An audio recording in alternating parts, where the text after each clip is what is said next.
इस एडिटोरियल में हम बात करेंगे क्रिप्टो करेंसी के बारे में, भारत के संबंध में क्रिप्टो करेंसी के बारे में। Regulation not ban. तो एडिटोरियल कहता है कि भाई भारत को जो क्रिप्टो करेंसी है उसे रेगुलेट करना चाहिए, है ना, उसे नियमित करना चाहिए, उसे ऑब्जर्व मॉनिटरिंग करना जरूरी है, उसकी निगरानी करना जरूरी है, उस पर पूरी तरीके से बैन लगाना सही नहीं है। India should regulate trading of virtual currencies. Virtual का मतलब होता है ऑनलाइन। तो भारत को क्या करना चाहिए? रेगुलेट करना चाहिए, है ना, नियंत्रित करना चाहिए कि ये जो व्यापार होता है ट्रेडिंग ऑफ वर्चुअल करेंसीज, कि भाई जो ऑनलाइन करेंसी है उसको भारत को नियमित करने की ज़रूरत है, रेगुलेट करने की ज़रूरत है। किसके माध्यम से? Through monitored exchanges. मॉनिटर्ड का मतलब है यहाँ पे निगरानी करना, है ना, मॉनिटर का मतलब होता है निगरानी करना, ऑब्जर्वेशन। एक्सचेंजेस, कि भाई जो भी करेंसी एक्सचेंज की जाती है उसकी पूरी तरीके से निगरानी हो। तो ये निगरानी की जरूरत है ना, पूरा बैन लगाने की जरूरत नहीं है, not ban. 8 years after the RBI issued it's first advisory. देखो, एडवाइजरी का मतलब होता है कि भाई कई तरह की एक एक जैसे आपने एक पत्र जारी किया, उसमें कई तरह के आपने पॉइंट्स दिए कि भाई इन पर अमल करना जरूरी है ना, ये जो है पीसेस ऑफ एडवाइस है ना, कि भाई ये एडवाइस है। तो आरबीआई ने क्या किया था, एक तरीके से अपनी एडवाइजरी जारी की थी, उसमें कुछ पॉइंट्स आरबीआई ने बताए थे लगभग 8 साल पहले ना, 8 साल हो गए हैं इस बात को। क्वेश्चनिंग। और आरबीआई ने ये जो एडवाइजरी जारी की थी, इसमें आरबीआई ने जो है इस बात के प्रति चेताया था। क्वेश्चनिंग का मतलब है सचेत करते हुए, है ना, चेताते हुए। होल्डर्स ऑफ वर्चुअल करेंसीज, कि भाई जो भी ऐसे होल्डर्स है ना, कि मतलब है वो व्यक्ति जिन्होंने की ऑनलाइन करेंसीज ले रखी है ना, जो कि ऑनलाइन करेंसीज के जो है होल्डर हैं, उनको आरबीआई ने चेताया था अपनी एडवाइजरी के माध्यम से।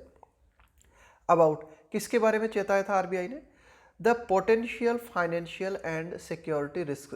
पोटेंशियल का मतलब होता है संभावित, कि भाई आरबीआई ने कहा था कि भाई ये जो ऑनलाइन करेंसी है इसमें क्या संभावित जो है एक तरीके से वित्तीय जोखिम हो सकते हैं, इसके अलावा सुरक्षा से जुड़े क्या जोखिम हो सकते हैं, इसके बारे में चेताते हुए आरबीआई ने 8 साल पहले एक एडवाइजरी जारी की थी। और 2 साल पहले क्या हुआ था? एंड 2 years आफ्टर, और इस बात को 2 साल हो गए हैं, ड्राफ्टिंग अ बिल, कि भाई एक बिल का जो है प्रारूप निर्मित किया गया था ना। ड्राफ्टिंग अ बिल का मतलब है एक बिल का प्रारूप निर्मित करना। To ban crypto currencies. The government, कि भाई जो सेंट्रल गवर्नमेंट है उसको, उसने 2 साल पहले जो है एक प्रारूप तैयार किया था, एक बिल तैयार किया था जिसके अंतर्गत क्रिप्टो करेंसी को बैन करने की बात की गई थी। तो इस बात को 2 साल हो गए हैं। और अब फाइनली हम क्या देखते हैं? The government is set. तो फाइनली इस बात को 2 साल हो गए हैं और अब जो सरकार है इज सेट, वो तैयार है किस बात के लिए? टू इंट्रोड्यूस, इस बात को लेकर आने के लिए, है ना। इंट्रोड्यूस करने का मतलब है किसी चीज को लेकर आना। टू इंट्रोड्यूस लेजिस्लेशन का मतलब है कानून। दैट वुड, कि भाई अब फाइनली सरकार तैयार है कानून को लाने के लिए। अगर ये कानून आ जाएगा तो इससे क्या होगा? दैट वुड इफ पास्ड, कि भाई अगर ये कानून पास हो जाता है तो ये कानून, दैट वुड, ये कानून क्या करेगा? ऑफिशियली प्रोस्क्राइब, ये कानून जो है आधिकारिक रूप से जो है, प्रोस्क्राइब का मतलब है मना कर देना, सच करेंसीज। तो एक तरीके से अगर ये कानून आधिकारिक रूप से ऑफिशियली अगर पास हो जाता है तो इस तरह की जो क्रिप्टो करेंसीज है उन करेंसीज को एक तरीके से ये कानून जो है बैन कर देगा। Its concerns appears to be the risk. अब एक तरीके से आप कह सकते हो कि भाई जो सेंट्रल गवर्नमेंट है उसकी जो चिंताएं हैं वे प्रतीत होती हैं। अपीयर्स टू बी का मतलब है होना। द रिस्क एसोसिएटेड, भाई सेंट्रल गवर्नमेंट की चिंताएं क्या हैं? चिंताएं हैं सेंट्रल गवर्नमेंट की the risk associated with crypto currencies, कि भाई ये जो क्रिप्टो करेंसीज हैं इनसे जुड़े हुए जो खतरे हैं वे खतरे हैं केंद्र सरकार की चिंताएं। क्या क्या खतरे हैं क्रिप्टो करेंसीज से जुड़े हुए? इंक्लूडिंग, है ना, कि भाई उन खतरों में क्या क्या शामिल है? Their potential use for money laundering. Potential का मतलब मैंने बताया संभावित। संभावित का मतलब होता है कि भाई इसके माध्यम से ऐसा हो सकता है। Potential use for money laundering. Money laundering का मतलब होता है कि इलीगल मनी को, गैर कानूनी तरीके से कमाई गई मनी को जो है एक तरीके से लीगल मनी बनाना, उसे बोलते हैं मनी लॉन्ड्रिंग। कई तरीके होते हैं इसके। तो एक तो भारत सरकार को लगता है कि भाई जो क्रिप्टो करेंसी है उसका प्रयोग मनी लॉन्ड्रिंग में एक तरीके से, ये जो है मनी लॉन्ड्रिंग में किया जा सकता है ना, कि भाई क्रिप्टो करेंसी के माध्यम से इलीगल या गैर कानूनी कमाई को कानूनी बनाया जा सकता है। And financing of illegal activities, इसके अलावा भारत सरकार की ये भी चिंताएं हैं कि भाई ये जो क्रिप्टो करेंसी है ये पैसे उपलब्ध करा सकती है गैर कानूनी गतिविधियों को, है ना, इलीगल एक्टिविटीज़ को। The risks investors and consumers face, अब जो खतरे हैं जो कि इन्वेस्टर्स यानी कि जो निवेशक हैं या फिर कंज्यूमर्स जो उपभोक्ता हैं, है ना, उपभोग करने वाले हैं, यानी कि जो भी कंज्यूमर्स हैं और जो इन्वेस्टर्स हैं, उनके लिए क्या क्या खतरे हैं क्रिप्टो करेंसी से जुड़े हुए, वे किन खतरों का सामना करते हैं। Face in dealing with, deal with का मतलब होता है किसी चीज़ को आप जब हैंडल करते हो ना, किसी चीज़ से आप जो है डील करते हो, हैंडल करना। In dealing with these so called का मतलब है तथाकथित, इन सो कॉल्ड करेंसीज। तो अब जो इन्वेस्टर्स हैं और जो कंज्यूमर्स हैं, है ना, उनको ये जो सो कॉल्ड करेंसीज हैं, है ना, इनसे हैंडल करने में, इनसे डील करने में उनके लिए क्या खतरे हो सकते हैं। गिवन दैट, इस बात को ध्यान में रखते हुए ना, अभी उन खतरों की बात करेंगे हम, ये बीच में क्या है कोमा लगा के एडिशनल जानकारी जोड़ दी यहाँ से यहाँ तक, है ना। गिवन दैट, इस बात को ध्यान में रखते हुए, दे आर नाइदर, कि भाई ये जो क्रिप्टो करेंसीज हैं न तो neither, they are neither a store of value, कि भाई ये जो क्रिप्टो करेंसी है न तो ऐसा है इनमें कि भाई स्टोर ऑफ वैल्यू, कि भाई न तो ऐसा है कि भाई जैसे नोटों की गड्डियाँ लगी हुई हो, ना, स्टोर ऑफ वैल्यू, नोर नहीं are they a medium of exchange, और न ही क्रिप्टो करेंसी जो है मीडियम ऑफ एक्सचेंज है ना। मीडियम ऑफ एक्सचेंज का मतलब है जैसे डॉलर है तो डॉलर को आपने रुपए में कन्वर्ट कर लिया, रुपए को डॉलर में कन्वर्ट कर लिया ना, डॉलर है, पाउंड है ना, पाउंड है, तो इस तरह से भी नहीं है ये। तो एक तरीके से ये कुछ खतरे हैं इनके ना, कि भाई जो क्रिप्टो करेंसीज हैं वे न तो स्टोर ऑफ वैल्यू हैं, है ना, और न ही ये मीडियम ऑफ एक्सचेंज है। आगे देखते हैं। And the ostensible threat, ostensible का मतलब है कि भाई जो प्रकट रूप में दिखाई देती है ना, ऐसा प्रतीत होता है ना, ऐसा दिखाई देती है। एंड द ऑस्टेंसिबल थ्रेट का मतलब है खतरा। दे पॉज, देखो पॉज का मतलब होता है कोई चुनौती खड़ी कर देना, कोई खतरा खड़ा कर देना। तो ये जो क्रिप्टो करेंसीज है ना, एक तरीके से ऐसा प्रतीत होता है कि ये एक खतरा खड़ा करती है हमारे सामने। कौन सा खतरा? टू फाइनेंशियल स्टेबिलिटी, कि भाई जो वित्तीय स्थिरता है उसके सामने एक चुनौती के रूप में है क्रिप्टो करेंसी। आर ऑल्सो की फैक्टर्स, तो ये सारी की सारी बातें कि भाई एक तो जो हमने बात की चुनौतियां हैं इन्वेस्टर्स के सामने, कंज्यूमर्स के सामने, है ना, इन करेंसीज से डीलिंग करने में। इसके अलावा हमने बातें की कि भाई न तो ये स्टोर ऑफ वैल्यू हैं, न ही मीडियम ऑफ एक्सचेंज के रूप में है ना। इसके अलावा ये फाइनेंशियल स्टेबिलिटी जो है, वित्तीय स्थिरता जो है, उसके सामने भी जो है एक चुनौती खड़ी करती है, खतरा खड़ी करती है। तो ये भी आर ऑल्सो की फैक्टर्स, ये भी महत्वपूर्ण कारक हैं। Prime minister Narendra Modi had in a video address, अब देखो प्राइम मिनिस्टर नरेंद्र मोदी ने अभी हाल ही में एक, आप कह सकते हो कि ऑनलाइन, है ना, ऑनलाइन एक संबोधन दिया था अपना, है ना। वीडियो एड्रेस का मतलब है कि भाई उन्होंने क्या किया था, ऑनलाइन जो है एक संबोधन दिया था, अपना ऑनलाइन भाषण दिया था। किसको? टू द सिडनी डायलॉग, कि भाई एक तरीके से ये जो सिडनी डायलॉग है, सिडनी वार्ता है, इस दौरान प्राइम मिनिस्टर नरेंद्र मोदी ने ऑनलाइन अपना एक भाषण दिया था संबोधित करते हुए। अर्लियर दिस मंथ, कब? इस मंथ की शुरुआत के दौरान, अर्लियर दिस मंथ, है ना, इस मंथ की शुरुआत के दौरान। उस भाषण में मिस्टर मोदी ने क्या कहा था? सेड इट इज इंपॉर्टेंट, यह बात महत्वपूर्ण है, दैट ऑल डेमोक्रेटिक नेशंस, कि भाई जो सारे लोकतांत्रिक देश हैं, वर्क टुगेदर, वे मिलके काम करें, ऑन दिस, इस क्रिप्टो करेंसी के ऊपर, है ना, इस क्रिप्टो करेंसी के ऊपर सारे लोकतांत्रिक देश जो हैं वे मिलके काम करें। एंड इंश्योर, और इस बात को सुनिश्चित करें, it does not and up in wrong hands, कि ये जो क्रिप्टो करेंसी है यह गलत हाथों में ना पहुंच जाए। देखो एंड अप का मतलब क्या होता है? फाइनल परिणति, है ना, अंतिम अंजाम, कि भाई यही उन्होंने यही कहा था, it doesn't and up in wrong hands, है ना, कि भाई ये जो क्रिप्टो करेंसी है यह गलत हाथों में ना पहुंच जाए। तो इसे रोकने के लिए जो भी लोकतांत्रिक देश हैं वे सभी जो है मिलके काम करें। आगे देखते हैं। The centre and the RBI's deep disquiet, disquiet का मतलब यहाँ पे बेचैनी।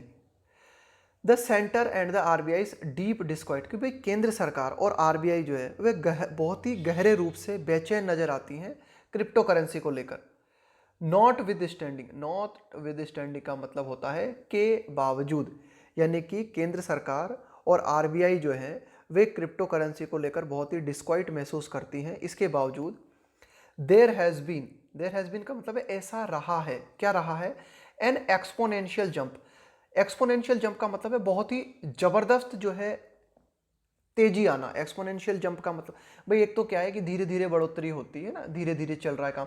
एक होता है एक्सपोनेंशियल बढ़ोतरी, है ना, इसको क्या बोलेंगे? इसको बोलेंगे एक्सपोनेंशियल जंप, है ना, बहुत ही ज़्यादा मात्रा में इन इन्वेस्टमेंट इन वर्चुअल करेंसीज। कि भाई केंद्र सरकार को और आरबीआई को क्रिप्टो करेंसी को लेकर काफ़ी सारी आप कह सकते हो डाउट्स हैं, लेकिन इन डाउट्स के बावजूद जो ऑनलाइन करेंसीज है उनमें बहुत ही ज़बरदस्त इन्वेस्टमेंट देखने को मिला है भारत में भी, स्पेशली और खास करके after the supreme court last year struck down. देखो स्ट्राइक डाउन का मतलब होता है हटा देना किसी चीज़ को, ना, कैंसिल कर देना, रद्द कर देना, हटा देना। कि भाई क्या हुआ था, स्पेशली पिछले साल सुप्रीम कोर्ट ने क्या किया था, इस बात को हटा दिया था, इस बात को कैंसिल कर दिया था। किस बात को? एन आरबीआई नोटिफिकेशन, कि आरबीआई का एक नोटिफिकेशन था, उस नोटिफिकेशन को सुप्रीम कोर्ट ने हटा दिया था। बेरिंग का मतलब है को छोड़कर, barring financial entities. Financial entities का मतलब हुआ यहाँ पर वित्तीय इकाइयाँ, from facilitating customer transactions. Facilitate का मतलब होता है सुविधाजनक बनाना, है ना, एक तरीके से सुगम बनाना, किसी चीज़ को आसान बनाना, फैसिलिटी प्रोवाइड कराना। Facilitating customer transactions related to virtual currencies. देखो आरबीआई ने एक नोटिफिकेशन जारी किया था, उस नोटिफिकेशन में आरबीआई ने कहा था कि सिर्फ फाइनेंशियल एंटाइटीज, कि भाई जो वित्तीय आप कह सकते हो इकाइयां हैं, वे ही वित्तीय इकाइयां जो हैं उनके माध्यम से ही जो कस्टमर्स हैं वे ऑनलाइन करेंसी से जुड़े हुए ट्रांजैक्शन कर सकते हैं। ऐसी बात जो है आरबीआई ने अपने नोटिफिकेशन में कही थी कि भाई आरबीआई ने स्पष्ट बोल दिया था कि भाई अन्य लोग जो हैं वे पर्सनली जो है एक तरीके से ऑनलाइन करेंसी से जुड़े हुए ट्रांजैक्शन नहीं कर सकते। अगर इनको किसी भी तरह के वर्चुअल ट्रांजैक्शंस करने हैं, वर्चुअल करेंसीज का यूज़ करना है, तो उन्हें क्या करना होगा? फाइनेंशियल एंटाइटीज़ का सहारा लेना होगा, है ना। तो ये आरबीआई ने बात कही थी अपने नोटिफिकेशन में, लेकिन इस नोटिफिकेशन को सुप्रीम कोर्ट ने पिछले साल रद्द कर दिया। तो इसके बाद तो और ज़्यादा तेजी आई फिर, है ना, भारत में और ज़्यादा देखने को मिला हमें कि कई जो इन्वेस्टर्स हैं उन्होंने बहुत ज़्यादा मात्रा में जो है क्रिप्टो करेंसीज में या अन्य ऑनलाइन करेंसीज में निवेश किया। Industry estimates now peg crypto currency holdings, है ना। देखो पैग का मतलब होता है किसी चीज़ को फिक्स करना, है ना, कि भाई एक तरीके से जैसे कोई प्राइस है उसको आप फिक्स कर दो किसी पर्टिकुलर लेवल पे। तो industry estimates now peg crypto currency holdings. Holdings का मतलब है कि भाई आपके पास कितनी चीज़ें हैं।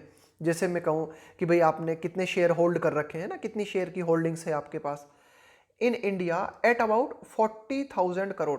तो लगभग 40,000 करोड़ रुपए भारत के जो लोग हैं उन्होंने क्रिप्टो करेंसी में लगभग इतने रुपए जो है निवेश कर रखे हैं ना, पैग इतना फिक्स कर रखा है उन्होंने लगभग। हेल्ड, यही होल्ड की सेकंड फॉर्म होती है हेल्ड, है ना, किसी चीज को पकड़ के रखना, है ना। Held by about 15 million investors, की लगभग, है ना, यहाँ पे अबाउट का मतलब है लगभग, कि लगभग जो 15 मिलियन इन्वेस्टर्स हैं उन्होंने अपनी पूंजी कितनी, लगभग 40,000 करोड़ के आसपास जो है अपनी पूंजी उन्होंने क्रिप्टो करेंसीज में लगा रखी है। And advertising trends show N upsurge, और प्रचार के माध्यम से जो हम पैटर्न देखते हैं वो क्या दिखाते हैं हमें, है ना, कि भाई एडवर्टाइजिंग के माध्यम से जो कुछ भी हमें नजर आता है उसमें हम क्या देखते हैं? Show N upsurge. अपसर्ज का मतलब होता है और ज़्यादा बढ़ोतरी होना। इन एड्स, कि भाई ऐसे एड्स में जो है और ज़्यादा बढ़ोतरी हो रही है। Promoting brands associated with the investment in virtual currencies, कि भाई ऐसे ब्रांड्स जो हैं जो कि जुड़े हुए हैं associated with investment in virtual currencies, कि भाई ऐसे ब्रांड्स, है ना, ऐसे यूनिट्स जो कि ऑनलाइन करेंसी से, जो कि वर्चुअल करेंसी से जुड़ी हुई हैं, उनके काफ़ी ज़्यादा एड्स हमें देखने को मिल रहे हैं, उनमें अपसर्ज हमें जो है बहुत ज़्यादा देखने को मिला है। दैट, देखो जब भी कोई सेंटेंस दैट से शुरू होता है उसका मतलब होता है यह बात की। That the ground has shifted since an inter ministerial committee set up. भाई क्या हुआ था? इंटर मिनिस्टेरियल कमिटी, कि भाई एक मंत्रियों की एक मीटिंग, एक कमेटी बनाई गई थी। सेटअप का मतलब है स्थापित करना, कि भाई जो मंत्री हैं उनकी एक आंतरिक कमेटी बनाई गई थी।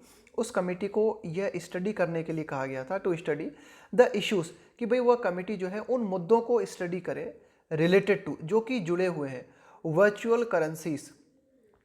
फर्स्ट प्रोपोज्ड वर्चुअल करेंसी, कि भाई जो ऑनलाइन करेंसी से जुड़े हुए जो भी मुद्दे हैं उन मुद्दों के बारे में स्टडी करने के लिए एक इंटर मिनिस्टेरियल कमेटी बनाई गई थी। इस कमेटी ने क्या प्रपोज किया था, क्या प्रस्तावित किया था?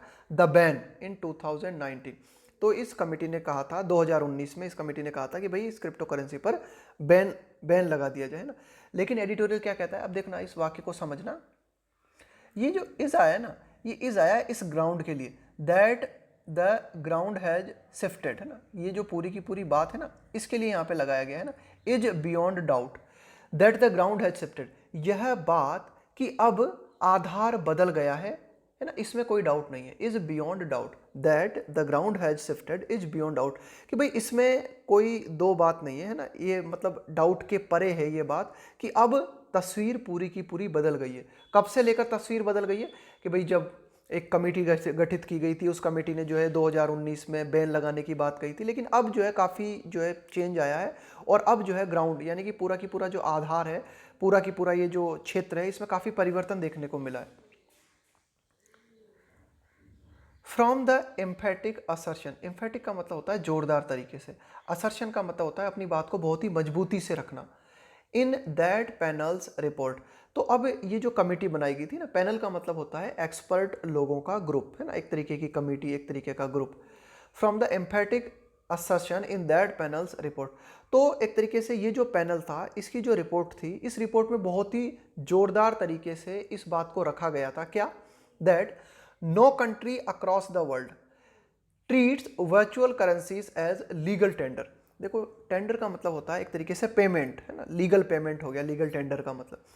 तो इस कमेटी ने क्या कहा था कि भाई विश्व भर में अगर हम बात करें, अक्रॉस द वर्ल्ड का मतलब है कि पूरे विश्व की अगर हम बात करें तो पूरे विश्व में कोई भी देश ऐसा नहीं है, ट्रीट्स का मतलब है बर्ताव करना, पेश आना, virtual currencies as legal tender, कि पूरे विश्व में कोई भी देश ऑनलाइन करेंसी को लीगल पेमेंट के रूप में स्वीकार नहीं करता है। यह बात इस कमेटी ने कही थी।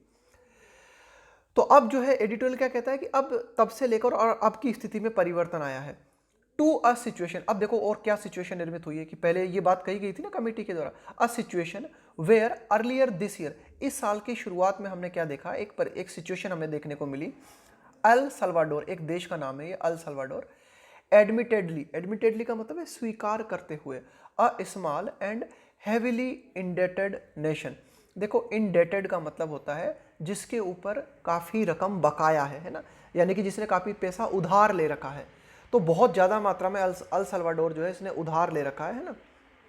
एडमिटेडली अ स्मॉल एंड, तो एक तरीके से ये जो अल सल्वाडोर जो है, एक तो ये छोटा देश है ना, एडमिटेडली एक छोटा देश है और इसने काफ़ी मात्रा में पैसा उधार भी ले रखा है। ऑफिशियली डिक्लेयर्ड, तो इस अल सल्वाडोर ने क्या किया, इस साल की शुरुआत में आधिकारिक रूप से जो बिटकॉइन है, ये बिटकॉइन भी एक तरीके की ऑनलाइन करेंसी है, एज लीगल टेंडर, इस बिटकॉइन को अल सल्वाडोर ने लीगल पेमेंट घोषित कर दिया। तो इस तरह की जो है मच हैज चेंज। तो यही एडिटोरियल कहना चाह रहा है कि भाई देखो हमारी जो कमेटी सेटअप की गई थी, उस कमेटी ने कहा था कि भाई पूरे संसार में कोई भी देश ऑनलाइन करेंसी को लीगल टेंडर, लीगल पेमेंट के नहीं रूप में नहीं मानता। और अभी इस साल की शुरुआत में हमने देखा कि अल सल्वाडोर ने क्या किया है, इस क्रिप्टो करेंसी को जो है एक तरीके से बिटकॉइन को अपनी स्वीकृति दे दी है। तो काफ़ी कुछ बदल गया है। Much has change in the adoption, adoption का मतलब है अपनाना, of private virtual currencies world wide, कि भाई जो निजी ऑनलाइन करेंसी है, कि भाई जो निजी ऑनलाइन करेंसी है इसको अपनाया जाए या न अपनाया जाए, इसमें काफ़ी कुछ बदलाव आया है।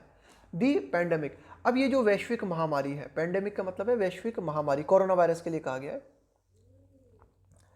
द पैंडेमिक हैज एसेंचुएटेड, देखो एसेंचुएट का मतलब होता है किसी चीज़ को और ज़्यादा नोटिसिएबल बना देना, है ना, किसी चीज़ को अंडर स्कोर करना, किसी चीज़ को हाईलाइट करना, रेखांकित करना किसी चीज़ को, है ना।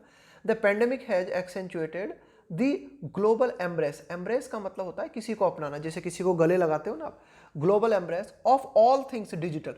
अब इस पैंडेमिक ने क्या किया है, इस बात को बहुत ही हाईलाइट किया है, क्या कि वैश्विक रूप से अपनाया गया है किस चीज़ को, ऑफ ऑल थिंग्स डिजिटल, कि कोरोना वायरस के दौरान ज़्यादातर जो डिजिटल चीज़ें हैं उनको पूरे विश्व ने अपनाया है। And investment in the technologies, और कोरोना वायरस के दौरान जो है हमें इन्वेस्टमेंट देखने को मिला बहुत ज़्यादा मात्रा में। किस चीज़ में? इन द टेक्नोलॉजीज, ऐसी टेक्नोलॉजी में enabling crypto currencies including blockchain, कि भाई कोरोना वायरस के चलते लोगों ने डिजिटल पैटर्न को अपनाया है ना, डिजिटल दुनिया को अपनाया। इसके अलावा टेक्नोलॉजी में जो है बहुत ज़्यादा निवेश देखने को मिला है ना। ऐसी टेक्नोलॉजी इनेबलिंग, जो कि सक्षम बनाती है क्रिप्टो करेंसीज, कि भाई क्रिप्टो करेंसी है ना जिसमें क्या क्या आते हैं, including blockchain, appear to be no different. Appear to be no different का मतलब है कि भाई यह भी कोई अलग क्षेत्र प्रतीत नहीं होता। Appear to be no different है ना, कि भाई एक तरीके से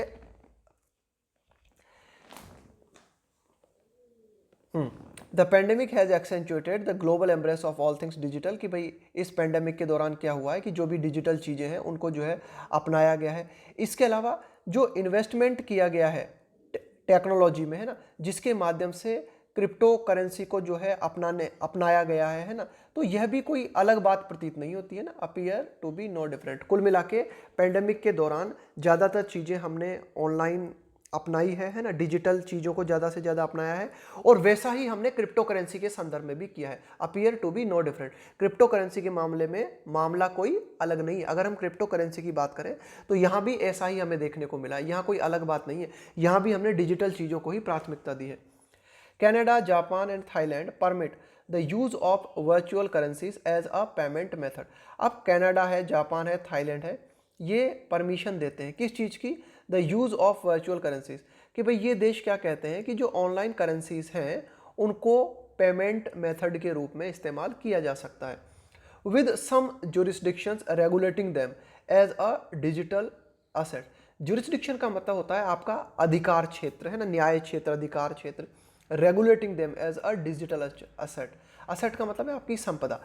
हालांकि कई जगह हम क्या देखते हैं, कुछ ऐसे जुरिस्डिक्शंस हैं, कुछ ऐसे अधिकार क्षेत्र हैं जो कि ये जो आप कह सकते हो जो ऑनलाइन करेंसीज हैं इनको रेगुलेट करते हैं, और इनके बारे में क्या बोलते हैं, इनको डिजिटल असेट बताते हैं ना, ऑनलाइन संपदा बताते हैं इनको। And others as a commodity, और अन्य जो क्षेत्र हैं वे इनको कॉमोडिटी के रूप में देखते हैं, इनको वस्तु के रूप में देखते हैं। Canada and the US closely monitor virtual currency activity. Canada और जो अमेरिका है ये बहुत ही क्लोजली का मतलब होता है बिल्कुल निकट रूप से है ना, मॉनिटर का मतलब है निगरानी करना, वर्चुअल करेंसी एक्टिविटी की ऑनलाइन करेंसी से जुड़ी हुई जो भी एक्टिविटीज़ हैं उनको बहुत ही बारीकी से जांचते हैं। कौन? कनाडा और अमेरिका। टू इंश्योर, ये सुनिश्चित करने के लिए है ना, क्यों इतनी निगरानी की जाती है? They do not run a fall of loss on financial crime. देखो ये एक ईडियम है हमारी, run a fall of something. Run a fall of something का मतलब क्या होता है? इसका मतलब होता है कि भाई कोई चीज़ कानून के खिलाफ तो नहीं है ना, कोई चीज़ कानून के परे तो नहीं है, कोई चीज़ रूल्स के अगेंस्ट तो नहीं है। तो कुल मिला के अमेरिका और कनाडा के द्वारा जो है इन वर्चुअल करेंसीज की निगरानी की जाती है, ये चेक करने के लिए, ये सुनिश्चित करने के लिए कि भाई इन ऑनलाइन करेंसीज के माध्यम से जो है कानून का उल्लंघन तो नहीं किया जा रहा, कहीं कोई फाइनेंशियल क्राइम्स तो नहीं किए जा रहे, वित्तीय अपराध तो नहीं किए जा रहे। विथ द फॉर्मर, देखो फॉर्मर यहाँ पे आया है कनाडा के लिए। दो शब्द होते हैं हमारे पास, एक तो है फॉर्मर और एक होता है लेटर।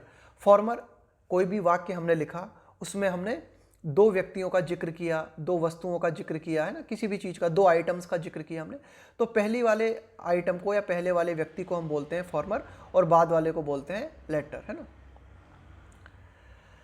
तो farmer also earning tax revenues, यानी कि कनाडा जो है वो क्या कर रहा है, टैक्स रेवेन्यू है ना, राजस्व भी प्राप्त कर रहा है ऑन ट्रांजैक्शंस, कि भाई ये जो ऑनलाइन आप कह सकते हो करेंसीज है इनके माध्यम से जो भी ट्रांजैक्शंस होते हैं उन पर कनाडा राजस्व भी प्राप्त कर रहा है।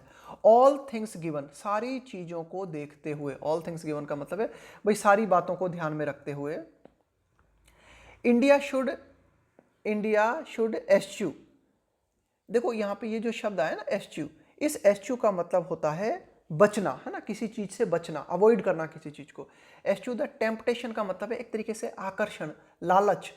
To join China, in proscribing virtual currency. देखो प्रोस्क्राइब का मतलब होता है किसी चीज़ को बैन कर देना, मना कर देना किसी चीज़ को। चाइना ने क्या किया है, ये जो ऑनलाइन करेंसीज है इन पर चाइना ने बैन लगा दिया है। भारत क्या कहता है, एडिटोरियल बताता है कि भाई इन सारी चीज़ों को ध्यान में रखते हुए भारत जो है उसे क्या करना चाहिए, उसे बचना चाहिए, है ना, इस आकर्षण से, इस लालच से बचना चाहिए कि भारत भी ऐसा ना हो कि कहीं चाइना को ज्वाइन कर ले। यानी कि जो चाइना ने किया है वही भारत को नहीं करना चाहिए। क्या किया है चाइना ने, प्रोस्क्राइबिंग वर्चुअल करेंसीज। चाइना ने क्या किया है, ये जो ऑनलाइन करेंसीज हैं इन पर बैन लगा दिया है। तो भारत को भी ऐसा ही स्टेप उठाने से बचना चाहिए। एंड इंस्टीड का मतलब है के बजाय, और इसके बजाय भारत को क्या करना चाहिए, एम, भारत का उद्देश्य होना चाहिए, भारत का टारगेट होना चाहिए to tightly regulate their trading, कि भारत क्या करे, बहुत ही जबरदस्त तरीके से, बहुत ही टाइट तरीके से जो है नियंत्रित करे देयर ट्रेडिंग, कि भाई ये जो ऑनलाइन करेंसीज की जो ट्रेडिंग हो रही है, इनका जो ट्रांजैक्शन हो रहा है, उनको उनकी जो है बहुत ही बारीकी से निगरानी की जाए। थ्रू किसके माध्यम से, मॉनिटर्ड एक्सचेंजेस, कि भाई जो भी एक्सचेंज हो रहे हैं, जो भी ट्रांजैक्शंस हो रहे हैं ना, उनकी मॉनिटरिंग की जाए, उनकी निगरानी की जाए। एंड अर्न रेवेन्यू, और भारत सरकार को इससे जो है राजस्व प्राप्त करना चाहिए। साइमल्टेनियसली का मतलब होता है एट द सेम टाइम, कि भाई साथ ही साथ ये बात भी जरूरी है। इट शुड एक्सपेडाइट का मतलब होता है तेजी लाना, शीघ्रता करना किसी चीज को, है ना, भाई कोई प्रोसेस है वो स्लो चल रही है, उसको और स्पीड दे देना। तो केंद्र सरकार को क्या करना चाहिए, it should expedite the RBI's pilot. देखो किसी भी चीज के लिए हम बोलते हैं ना, जैसे कि ये हमारी पायलट स्कीम है, तो पायलट स्कीम क्या होती है, एक तरीके का जैसे आप बोलते हो कोई पायलट प्लान है ना, तो पायलट प्लान हम उसको बोलते हैं, कोई प्लान जो कि टेस्ट करने के लिए लाया जाता है ना, उसको बोलते हैं पायलट प्लान। कि भाई जैसे ठीक है, कोरोना वायरस की वैक्सीन बना ली आपने, अब उन वैक्सीन को आप जो है डिस्ट्रीब्यूट करने वाले हो पूरे भारत में, लेकिन आपने क्या किया, एक छोटा सा क्षेत्र चुना और उस छोटे से क्षेत्र पर आपने चेक किया पूरा की पूरा, तो उसको बोलते हैं पायलट प्रोजेक्ट या फिर पायलट प्लान जो है, उसको आप किसी बड़े प्लान को इंट्रोड्यूस करना चाहते हो, पहले उसे छोटे स्तर पर जो है लागू करते हो। तो साथ ही साथ केंद्र सरकार को क्या करना चाहिए, it should expedite the RBI's pilot of the central bank digital currency, कि भाई भारत जो है क्या कर रहा है, आरबीआई क्या कर रहा है, अपनी खुद की डिजिटल करेंसी को जो है बना रहा है, अपनी खुद की डिजिटल करेंसी बना रहा है। तो वो जो पायलट प्रोजेक्ट चल रहा है उसको और ज़्यादा बढ़ाना चाहिए भारत सरकार को। सो एस टू का मतलब होता है ताकि, ऑफर एंड अल्टरनेटिव का मतलब है वैकल्पिक, है ना, कि भाई अल्टरनेटिव टू क्रिप्टो करेंसी, कि भाई अगर भारत सरकार, कि भाई जैसे अपनी खुद की सेंट्रल बैंक डिजिटल करेंसी अगर निर्मित हो जाती है, तो एक तरीके से लोगों को क्रिप्टो करेंसी जो है उसका विकल्प मिल जाएगा, है ना उनको। तो यही एडिटोरियल कहना चाह रहा है, ताकि उनको जो है विकल्प उपलब्ध कराया जा सके लोगों को, है ना, क्रिप्टो करेंसी का विकल्प उपलब्ध कराया जा सके। इसके लिए जो सेंट्रल बैंक डिजिटल करेंसी है उस पर जो पायलट स्कीम पर अभी काम चल रहा है, तो उसको और ज़्यादा बढ़ाना चाहिए।